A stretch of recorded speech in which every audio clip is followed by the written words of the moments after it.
Hayırlı siz Müslim televideniyesi topşuların koruyusuz yanılıqlaşı qarlışı bilen studiyada min Rima Avzalova jirligi bizde boğan vaqigalar turunda qısqaşı. Xatir hem qayğı günü oңайынан 24 iyunda Boşqalada parat uzdı. Әлігі дата ұшырақлы сайланмаған. 1945 yılın 24 iyununda soğuş bitkenden soң birinci taqır parat uzgan. Bu günde Müslimde de tantanalı şaralar ötті. Rekonstruksiyadan soң soğuşan hem xizmetdana memorial kompleksi hem Batırlar yurtu açıldı. Әлігі şaralarda bizden xabarçıları bizde qatnaştı. Müslimimiz üzerinde ornaşkan memorial kompleks tüzüklendürüden soң bugün qonaqlar qarşı aldı. Büyük Jеңүү бәйрәме қойшан үткәрелсә дә, үз мәгънәсен һәм кыйммәтен югалтмый, илебез тарихына алтын хәрефләр белән язылган. Bugün biz bir yaktan memorial kompleks açabız. Lakin en mühimi biz endi şu soğuş vaqtında batır bulgan rayondaşlarımızın, vatandaşlarımızın aldında baş ergə tiyiştir. Biz onlarga albatta rahmatli bulurga tiyiştir. Çünkü bu soğuşның югалтуын біреуден отырға тиіс түгілді. 9 мая 45 года – самое важное событие в истории России. История каждой семьи и всего нашего многонационального народа. Этот праздник вошел в историю России как символ мужества, стойкости и отваги. Сугышчан батырларны искә алу митингында Ижтимагый совет рәисе Рушат Солтанов та катнашты. Мемориал комплексны төзекләндерүдә оешма предприятие хезмәткәрләрен туплап, эшкә өндәп йөрүче Рушат Җәүдәт улы гаиләсенә сугыш афәте алып килгән тетрәндергеч вакыйгалар турында истәлекләрен сөйләде. Районда сугыш иле кагылмаган берәр гаилә бар микән? Минем бабам Яңа Карамал авылы егете Солтанов Гыйлыхан Солтан улы. Ул һәм бер туган энеләре Фатих, Нәҗип сугыш кырларында һәлак булалар. Бабамны сугышка озатканда, аның куеннан көч хәл белән аерылып калган әтием, шул көнне газиз кешесе белән мәңгелеккә саубулаша. Батырларның якты истәлегенә һәйкәлгә чәчәкләр салынгаш, район эчке эшләр бүлеге хезмәткәрләре залп яңгыратты. Мемориал комплекста сугыштан кайтып, безнең арабыздан киткән якташларыбыз исемнәре язылган истәлекле диварлар ачылды. Мемориал комплексны реконструкцияләүдә акчалата ярдәм күрсәткән якташларыбызга район җитәкчелеге тарафыннан рәхмәт сүзләре яңгырады. Бердәм Россия сияси партиясы исеменнән бүгенге менә шушындый вазгыять чорында да шушындый истәлекле датабызны билгеләп үтәргә һәм инде әлбәттә шушы бөек җиңүдә якынайтуда үзләренең гомерләрен кызганмаган якташларыбызны искә алырга килгән барлык мөселманнарга рәхмәтләребезне җиткерәм. Кызганыч, арабызда сугыш ветераннары инде аз калып бара. Мөслим районында 6 ветеран гомер кичерә. Сугыш турында өлкән буын вәкилләре дулкынланмыйча сөйли алмый. Bizning гаиләдән сугышка китүчеләр булган. Менә хәтерләп, әбинең соңгы көндә кадәр үзенең сугышка хәбәрсез югалган малаен сагынып яшәгән. Узган елда ук төзелә башлаган Батырлар йорты музееда халыкка бүген тәүге тапкыр ишекләрен ачты. Биредә хәрби экспонатлар, чынбарлыкка якын сугышчан экспозицияләр күрсәтелгән. Мөслимебез өлкәннәре бу вакыйга хакында тәэсирләрен уртаклашты. Bütün eksponatlerde soğuş vaktinde aslında. Buraya ulaşan indi. Bunda bala çağalarını, okuşlarını alıp gelip ekskursiyalarga bular, türlü neler ülkelere eksponatlar var. Nık motor işlengen. Barlık halk beyram ite bu tarih bitlerinde мәңгелеккә саклана, истәлек булып. Әнием Садриева Зөләйха Әхмәди кызы, тыл ветераны. 1941 елның сугыш башлану белән аны звеноват итеп 11 яшендә билгелиләр. Фронтка ярдәм итә.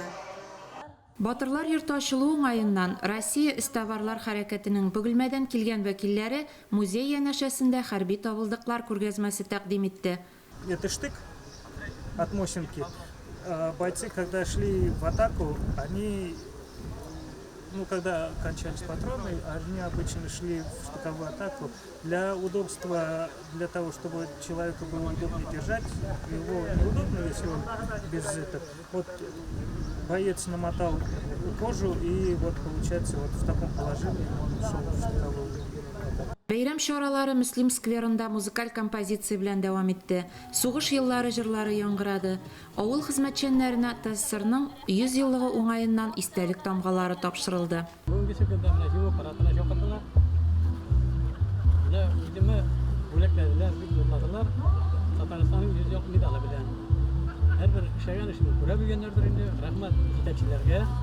Сугышчан батырлыклар күрсәткән якташларыбызны онытмыйк.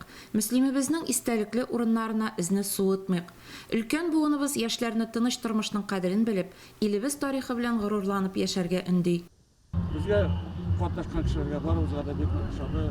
Яңа ачкан мемориаллар ошады.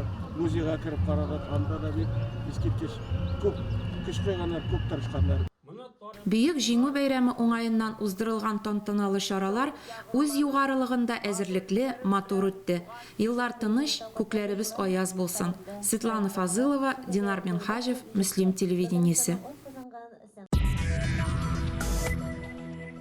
Бөек җиңүнең 75 еллыгы уңаеннан авылларда да һәйкәлләр төзекләндерелә. 22 июнь көнне Михайловкада мемориаль комплекс ачылды. Теманы Светлана Фазылова дәвам итә. Михайловка авылыннан сугышка киткән солдатларның 126-сы яу кырында ятып калган. 138 кеше исән-имин туган авылына кайткан. Батырлар исемен мәңгеләштерү нияте белән Михайловкалылар үзара киңәшләшеп сугышта катнашкан авылдашлары рухына һәйкәл салырга уйлаган. Сөйләшкәннән соң, күп уйлашканнан соң инде без депутатлар белән җыелып, халык белән сөйләшеп инде шушы урынга инде без уртак бер фикергә килдек. Шушында без инде сугышта үлеп кайткан һәм сугыштан кайтып үлгән үзебезнең сугышта катнашкан әти бабайларыбыз хөрмәтенә шушында мемориаль комплекс төзеп куярга уйладык. Инде бүген безнең хәтер көне, шул көнгә багышлап үзебезнең инде әти бабайларыбызга инде башыбызны иябез һәм алар хөрмәтенә бу һәйкәлне инде бу һәйкәлгә сукмак суынмас дип торабыз инде. Җиңү ордены стелласы янәшәсендә Бөек Ватан сугышында һәлак булган һәм сугышта катнашкан ветераннар исемлеге урнаштырылган. Мемориаль комплекс үзара салым акчасы хисабына төзелгән. Чарада район башлыгы Рамил Муллин авыл активы катнашты. Бүген хәтер көне, искә алу көне, чынында 79 ел элек дәүләтебезгә, илебезгә фашист гаскәре кирип, ни кызганыч, бик күп югалтулар белән без бу сугышта катнашкан һәм сугышта җиңгән дәүләт. Шушы дөньядан киткән кардәшләребез, авылдашларыбыз өчен түгел, беренче чиратта исәннәр өчен. Ни өчен? Чөнки нәрсә дигән дә бу тәрбия чарасы. Без әгәр дә шушы сугышта катнашып, үзенең сәламәтлеген югалтып, кайтып вафат булганнар булсынмы, яисә сугыш кырында вафат булганнар булсынмы, яисә инде кайтып шушында зур хезмәт куеп вафат булганнарның кадерен белмәсәк, әлбәттә безнең киләчәгебез юк. Михайловкалылар мемориаль комплекска изен суытмас дип ышанасы килә. Илебез тарихын бүген үзгәртергә, фактларны бозып күрсәтергә теләүчеләр аз түгел. Үсеп килүче буынга Бөек Ватан сугышы турында дөрес мәгълүмат бирү мөһим. Һәйкәл алдына җирле үзидарә органнары, мәктәп коллективы исеменнән веноклар, бик күп чәчәк бәйләмнәре салынды. Мемориал авылның иң истәлекле урынына әйләнер дип ышана Михайловкалылар. Сегодня и день-то день скорби и памяти.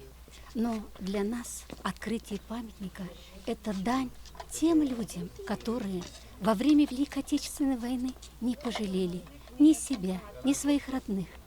Они шли на фронт и также ковали победу в тылу. Благодаря этому мы смогли выдержать, победить.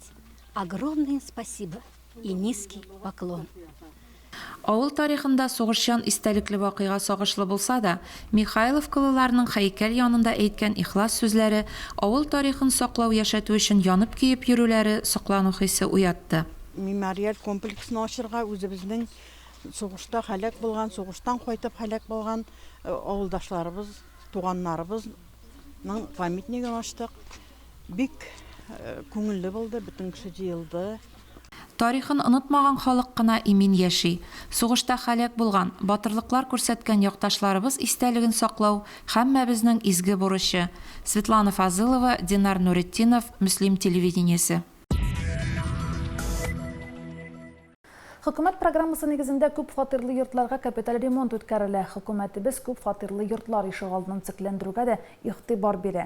Хәер, буш Мөслимдә берничә ел алдан башланган иде. Пушкин кооператив Вахитов урамнарындагы күп фатирлы йортлар ишек алды сүтеп җыелды дияргә була. Быел кооператив урамындагы 170 Б һәм Авзалов урамындагы 1 Б йорты ишек алдында ремонт бара. Ремонт безнең ишек алды президент программасы кысаларында үткәрелә.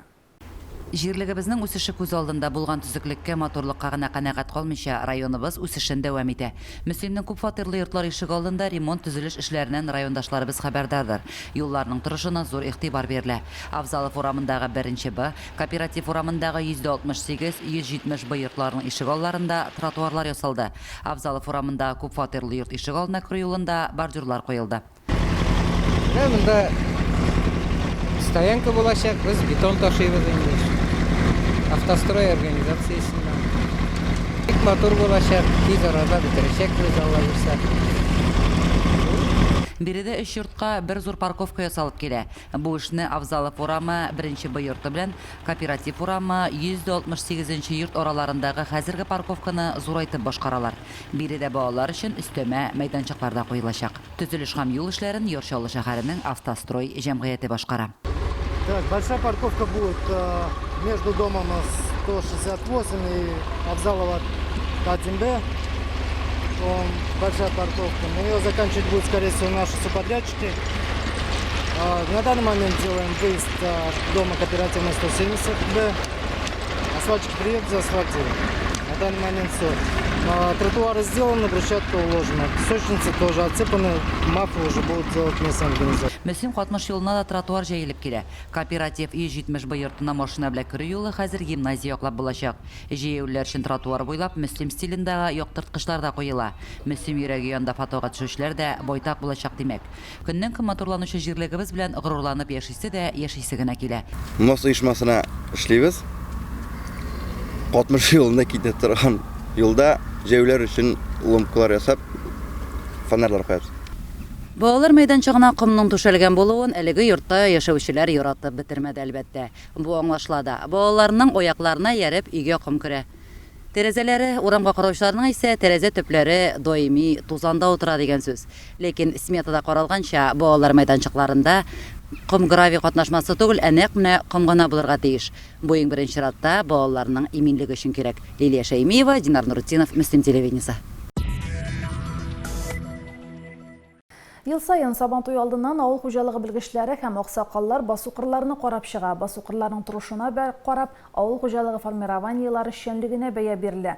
Традицияга тугры калып, авыл хуҗалыгы белгечләре быел да чәчүлекләр турышына бәя бирде. Шул хакта алдагы сюжетта. Районыбыз җирлегендә эшләп килүче Август, Туган як, Намус агрофирмалары игенчеләренең тырыш хезмәт нәтиҗәләрен бәяләү максаты белән 15 июнь көнне авыл хуҗалыгы тармагында төрле елларда хезмәт куйган аксакаллар хуҗалык җитәкчеләре белән берлектә эшлекле сәфәргә чыкты.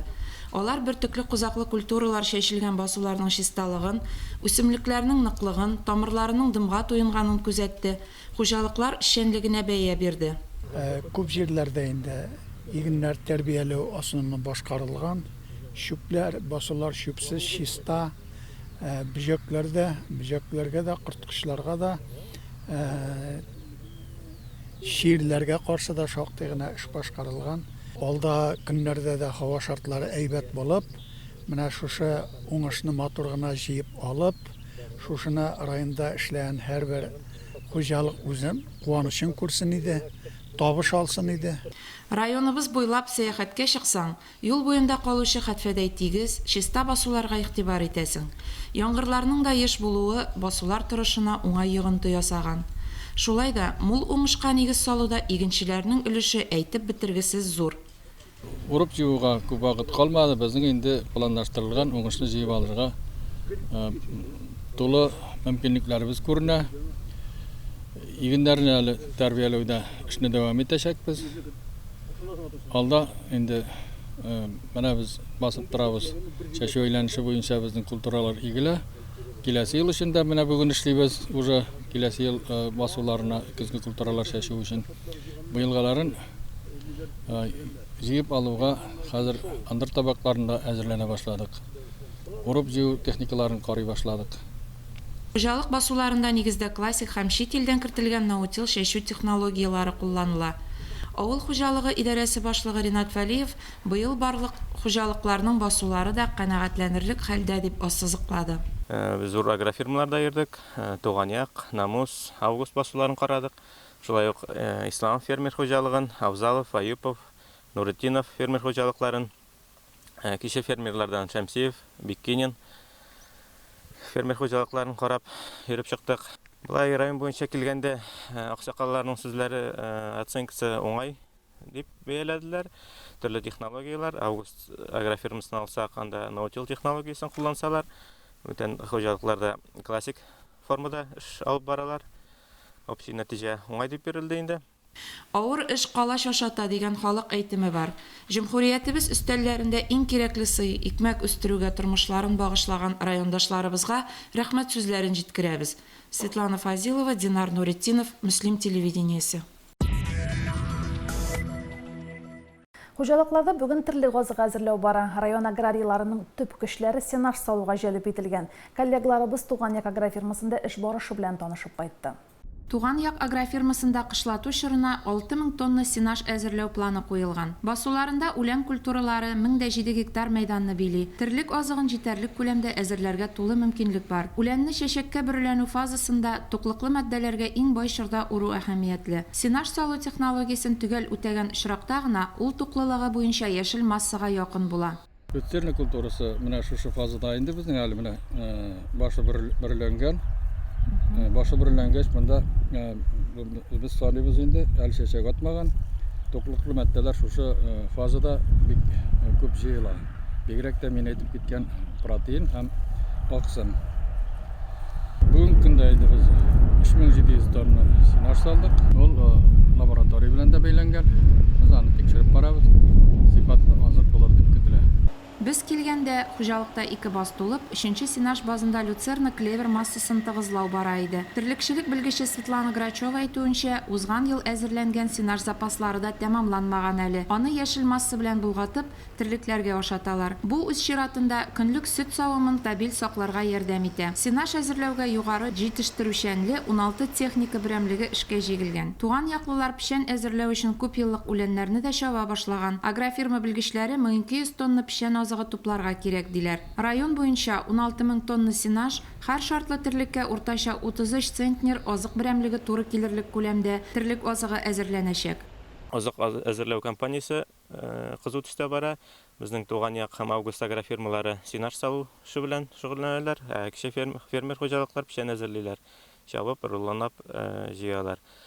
Безнең инде бүгенге көндә 3000гә якын тонна сенаж әзерләнгән. 500-600 тонна печән әзерләнгән. Бу эш дәвам итә. Басулар бар, мәйдан җитәрлек, масса җитәрлек. Шуңа бу күрсәткечкә ирешербез дип өметләнәбез.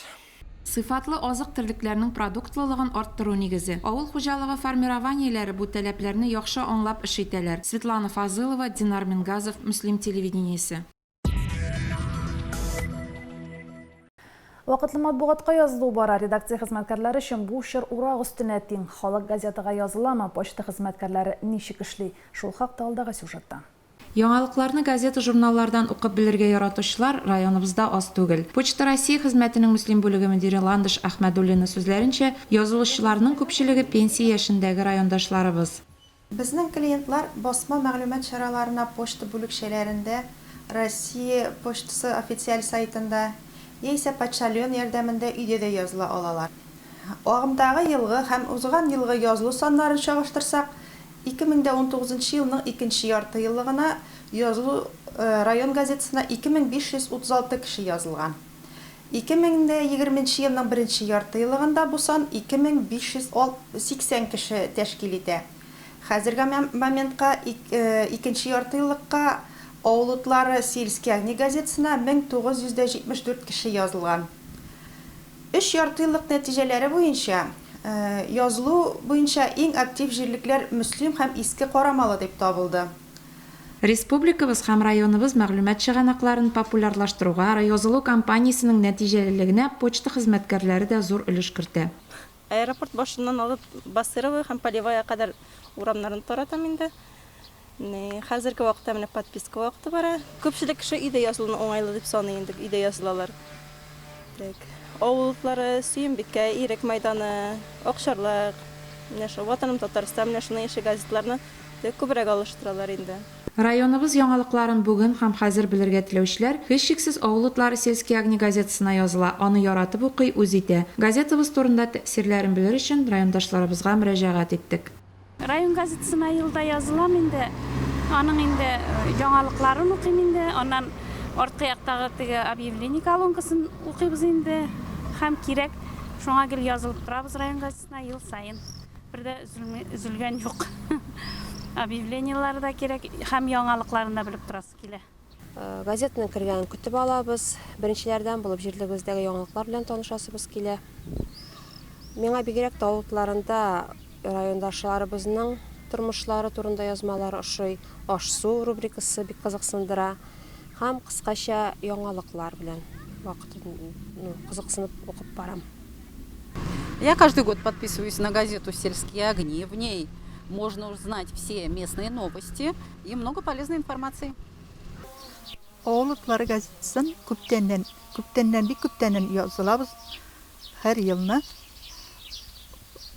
яңалыкларны карап барабыз. Объявлениеләрне, некрологларын бөтенесендә башыннан алгана хәтлек укып чыгабыз. Авыл утларына язылыгыз, бик менә үзем көтеп алам, атнага 2 тапкыр чыга. Акча жәлләмичә язылырга кирәк. Авыл җирлекләре арасында Үрәзмәт Крәш Шуран халкы район газетасына теләп языла икән. Районыбызда барган вакыйгалар агымын белер өчен Авыл утлары сельские огни газетасына язылмый калмагыз. Светлана Фазылова, Айрат Фазылов, Муслим телевидениесе. Коронавируска бәйле авыр тормыш хәлендә калган гаиләләргә хөкүмәт ярдәм оештырды. Шушы көннәрдә ярдәм янәшә проектының 3нче этабы үтте. Әлеге проектка Татарстан президенты Рөстәм Миннеханов старт бирде. Азык-төлек пакетларын 300 райондашыбыз алды. Ярдәм янәшә проекты коронавируска бәйле катлаулы тормыш хәлендә калган һәм мохтаҗлык кичергән гаиләләргә азык-төлек белән ярдәм итү йөзеннән оештырылган. Азык-төлек пакетлары Татарстан Республикасы Хезмәт, мәшгульлек һәм социаль яклау министрлыгы төзегән исемлекләр нигезендә кайта. Ярдәм янәшә проекты кысаларында районыбызга 3нче транш белән аз керемле гаиләләргә шушы пандемия вакытында эшчәнлеген туктатып торырга мәҗбүр булган эшмәкәрләргә 280 продукция ләтә тартма кайтачак. Бүгенге көндә волонтерлар белән бергә, социаль хезмәткәрләр белән бергә шушы гаиләләргә әлеге продукция тартмаларын тарату оештырылачак. Азык-төлек җыелмаларын Мөслимгә махсус машина китерә. Бу Мөслимгә килгән 3нче ярдәм. Урышакнага җирлегендә 4 гаиләгә шушында ярдәм күрсәтелә. Продуктовый пакетлар, гаиләләр бик канәгать, сүздә юк. Менә күбесенең шушы эпидемия чорында дип әйтгәндә эшләре тукталып торды, шуңа күрә аларның керемнәре әзәйде. Бүген инде ярдәм янәшә проекты кысаларында без коробкалар илтәбез продукция белән. Менә миңа кагылышлы инде ул Татарстан һәм Октябрьский урама. Азык-төлек җыелмаларын адресатларына һәр вакыттагыча волонтерлар таратты. Азык-төлек җыелмаларын алыштыру арасында аз керемле күп балалы гаиләләр, коронавирустан зыян күргән эшмәкәрләр һәм үз мәшгульләр бар. Ярдәм алимент ала алмаган гаиләдә тәрбияләнүче балаларга, опека һәм попечительлек вазифаларын бушлай башкаручы гаиләләргә дә бирелә. Ярдәмне оештыручыларга, күчтәнәч пакетларны китерүче волонтерларга һәркем рәхмәтен җиткерергә ашыкты. Ярдәм оештырган үзебезнең район җитәкчеләренә, үзебезнең опека һәм соцзащита хезмәткәрләренә бик рәхмәтлемен. Минем үземнең карамакта 12 яшьлек кыз бала опекада. Шуның белән бергә икәү бик матур гына яшәп ятабыз. Арабызда изгелекле кешеләр күп. Менә без бүген 3нче тапкыр хөкүмәтебезнең районыбызның ярдәмен алырга килдек. Минем шуны әйтәсем килә. Безгә шушында ярдәм күрсәткән барлык халыкка, барлык администрация башлыгына рәхмәттән башка сүзем юк. Ярдәм янәшә проекты кысаларында райондашларыбыз тагын бер тапкыр азык-төлек пакетлары алачак. Ярдәм шушы ай дәвамында кайтырга тиеш. Римма Авзалова, Айрат Фазылов, Муслим телевидениесе. Балаларның җәйге ялын кызыклы һәм файдалы итеп оештыру игътибар үзәгендә. Коронавируска бәйле катлаулы вәзгыятькә карамастан Урман иле ял һәм сәламәтләндерү лагере балаларны кабул итәчәк. Лагерны яңа сезонга әзерләү барышы белән Светлана Фазылова танышып кайтты. Урман иле ял сәламәтләндерү лагерында быел да традицион рәвештә эш ял сменасы оештырылачак. Бүгенге көндә хезмәткәрләр штаты тупланган, лагерь ачылуына әзерлек бара. Безнең инде Урман иле лагере 1 июльдән 19 августка хәтлек эшләячәк. 3 смена була. Беренче смена безнең 50%ка кимерәк була бала саны. Чөнки инде ковид чире бар. Шул бөтен персоналлар җыелды. Бала саны тулды. Балаларның инде җәйге яллары яхшы гына үтер дип өметләнеп калабыз.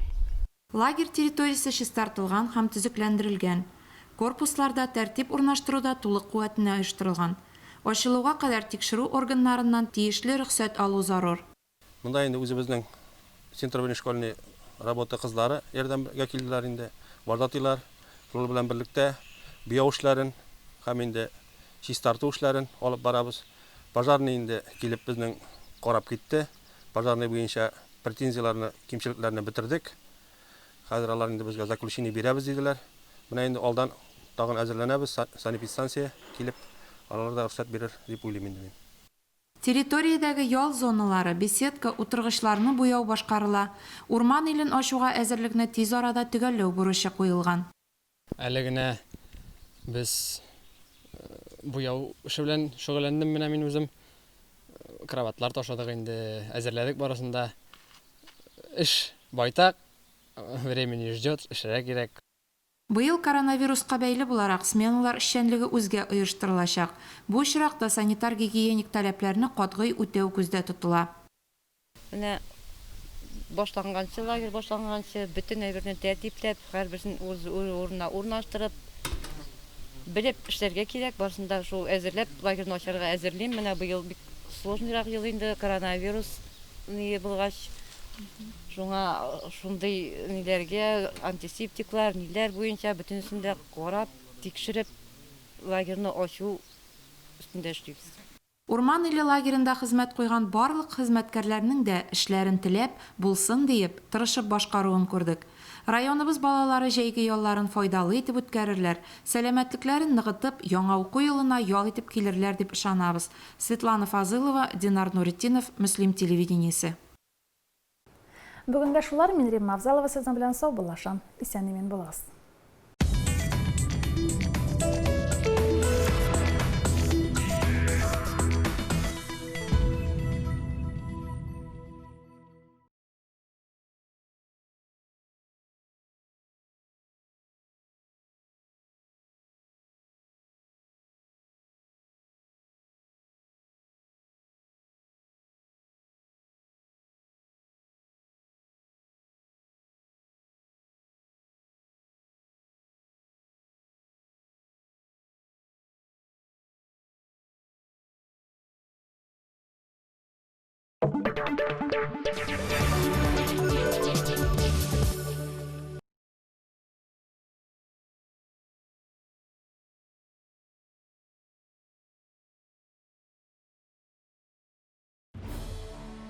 Почему важно принять участие в голосовании? Я пойду голосовать, потому что считаю, что дети – это для всех, для нас самое главное. И я хочу, чтобы этот приоритет был закреплен в Конституции. Я пойду голосовать, потому что Конституция должна защищать не только права людей, но и животных.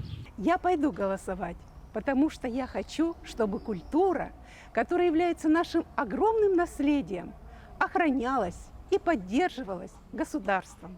Я пойду голосовать, потому что каждый пациент должен получать качественное лечение на всей территории страны. Я пойду голосовать, потому что я пенсионерка и считаю, что пенсии должны регулярно индексироваться. Я пойду голосовать за поправки к Конституции, потому что я понимаю, что в настоящий момент надо поддержать нашего президента Владимира Путина.